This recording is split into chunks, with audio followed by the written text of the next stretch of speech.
Welcome to Autism Approved, brought to you by Enzymedica.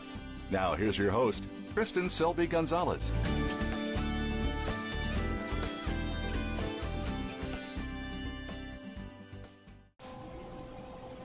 Hi everyone, I am Kristin Selby Gonzalez and you are watching Autism Approved.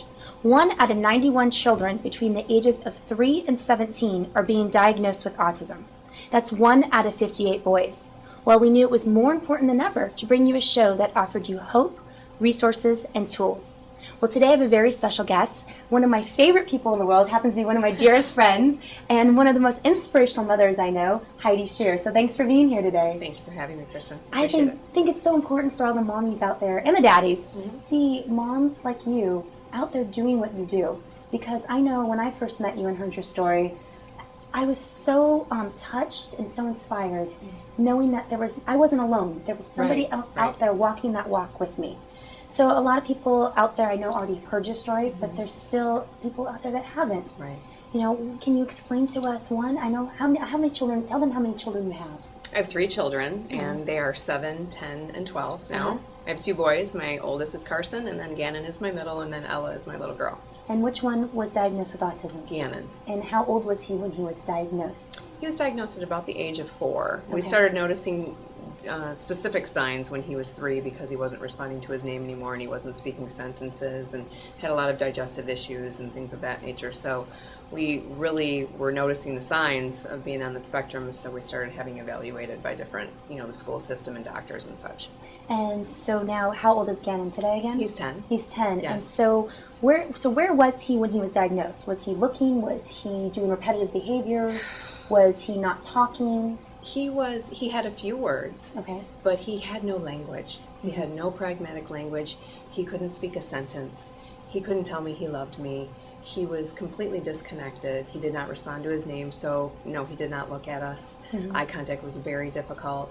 He was very compulsive with lining up his toys all around the house, would not play with them like an average child would just line them up, or he was obsessed with the color blue and elephants, and that was his whole world.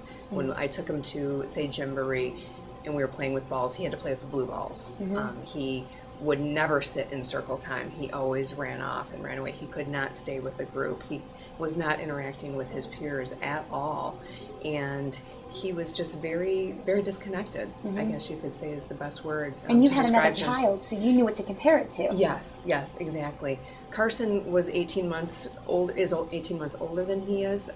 So we did have somewhat of a comparison. However, Carson was kind of a quiet child, so it's not like if I had Ella before him, I believe I would have known a lot earlier that something was really wrong. But because Carson was kind of quiet and shy, my first child, I didn't have, as much of a comparison, I guess you could say, as if I were to be comparing him to Ella. Okay.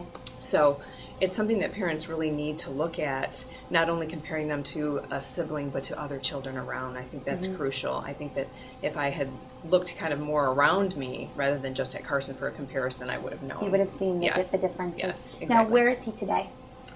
He is doing so well. He's I'm not going to say he's fully recovered because we still have hurdles that we have to overcome, but he is, he's highly recovered. He's been transformed. He has full language. He tells us that he loves us all the time.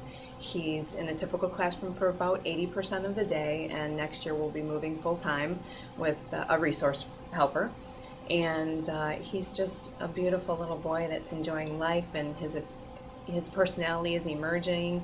And he went to typical camps this summer, which was a huge event for our family to drop him off, in a typical setting, knowing that he was going to be okay. And it's very exciting. It's nerve-wracking, but it's just wonderful. We're so blessed, and we're so thankful that we took the road that we did, which was the biomedical road. And after 6 years of treatment, we've come so far with him. Now, have you done diets? And yes, diet was actually, I'm going to say for us, it was probably the most crucial treatment that we were able to do, and we were able to do it in our own home without the help of a physician. Of course, we spoke to physicians about what's safe, what's not safe, how do we do this. but it was something that we could implement right away while we were waiting. And I just slowly took the gluten-free products out of the home. We started with gluten, removing the gluten.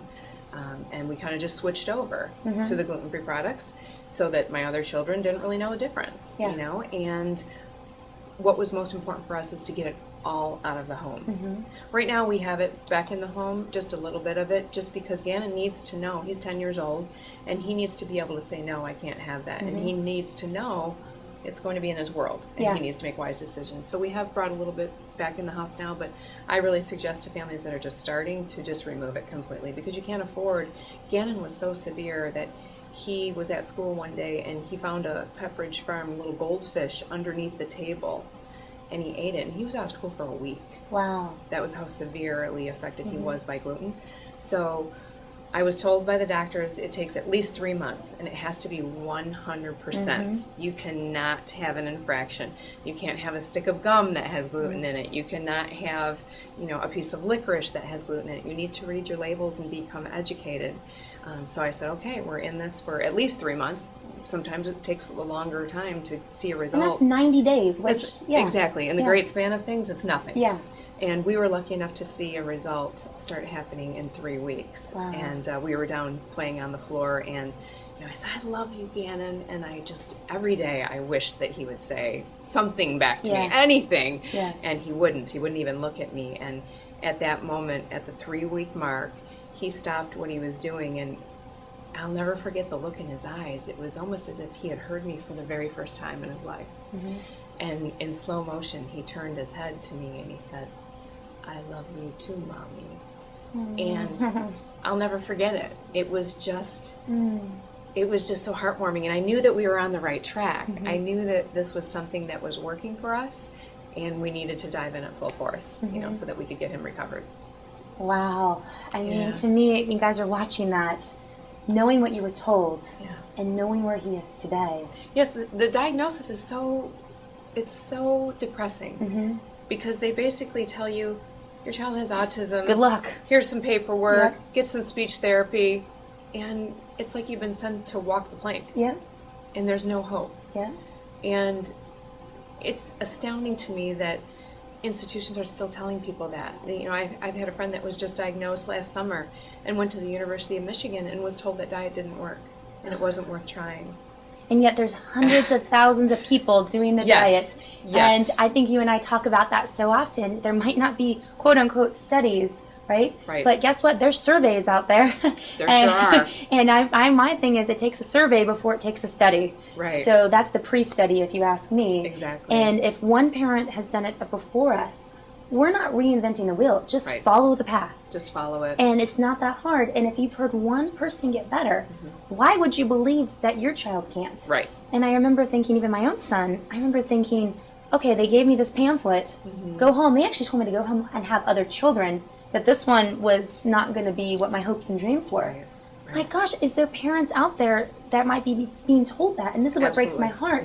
And if they're listening, that's truly what breaks my heart. And so I hope we get to them. And if you're watching this and you know somebody, give them this link, because it's so important for, at least I know you and I are the same way. We want to get that hope out there, because I think that feeds us as well, because that keeps us going, because we're still on that journey.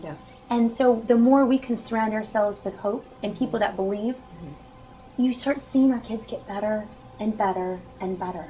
I mean, and it's just such a beautiful full circle. And I know we've met because of autism. So there are good things that have happened. Yes, absolutely. Some of my best friends are in the autism community. When you meet a friend at a conference or at an autism event and you become connected because maybe your children are similar, or you've gone down the same road with treatments, there is such a bond that is created.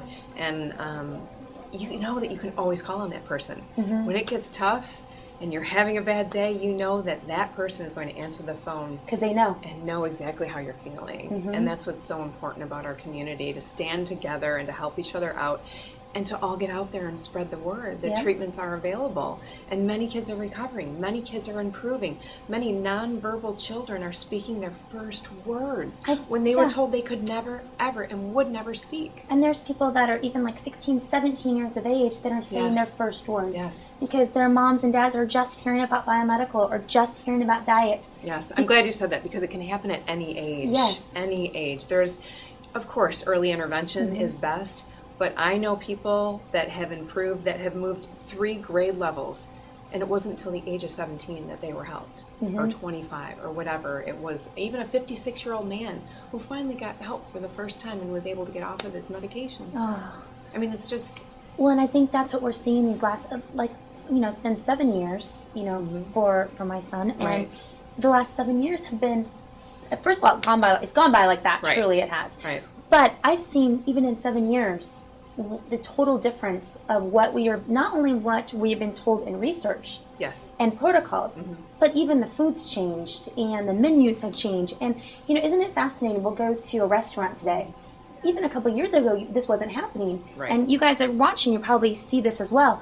You go to mainstream restaurants, you can go to Applebee's or Outback or Olive Garden, or I'm just thinking of a few, Right. at least in Southern California, and they have gluten-free Yes. menus. Gluten-free options. And I find that fascinating. I was just somewhere the other day. I'm trying to remember where I was. I can't remember. I was a no-name restaurant. Right. And I'm looking at the menu, and it had this word GR, and I thought, what is GR? Because I'm used to seeing GFCF, right? And so we bring the waiter over, and I said, what is GR? And he says, oh, that means it's gluten restrictive, meaning it doesn't have gluten. We can make it without gluten. I'm thinking, and it was printed on the menu. it was That's printed fantastic. on a menu, and it was this fancy no-name restaurant, right? Right. And I thought, wow, even the fancy restaurants Yes. are now doing that. And so, and it's not just for autism, Right. but we're seeing that our population, Right. there's some type of toxic overload happening to where mainstream, because mainstream isn't Right. going to do it unless, I hate to say it, unless there's money behind Right. it. So they want to bring those people in to buy the food. Yes. And then you go to the mainstream markets now, and there's gluten-free stuff. Gluten-free. And yet, not even that many years ago, you would go, I remember going into a place going, is that gluten-free? And they would say, oh yeah. I'm like, how is that possible? It's bread. Right. Like, they're like, oh, what's gluten? Right. And now, Exactly. now everyone is